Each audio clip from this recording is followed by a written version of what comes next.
The EDUCAS WJEC specification requires you to consider Jesus' teaching on virtue within what is known as the Beatitudes. This teaching is found in Matthew 5, verses 1 to 12. The concept of virtue is something that underpins Jesus' teaching, and this is evident in the Sermon on the Mount, featured in Matthew 5. It is placed quite early in Matthew's Gospel, shortly after Jesus' baptism and temptation in the desert. It is presented as a sermon, but it is more likely a collection of sermons or teachings given by Jesus that the writer may have collated. It is unclear who the sermon is aimed at. Sometimes the audience appears to be the disciples and sometimes crowds. The first part of this sermon is known as the Beatitudes. Here Jesus lists several virtues that characterize the life expected in his kingdom by those who are faithful to God, and the rewards that those people will experience for exhibiting these virtues. The virtues listed by Jesus are very reminiscent of some Old Testament scriptures, so it is unlikely that Jesus was giving completely new information. Notably, Isaiah 61 verses 1 to 3 offers the same kind of eschatological promises as Jesus in Matthew 5 as a consequence of moral virtue.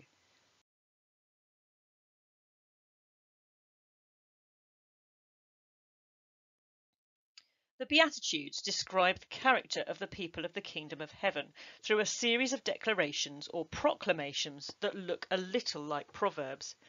This is the character that is expected of all Christ's disciples.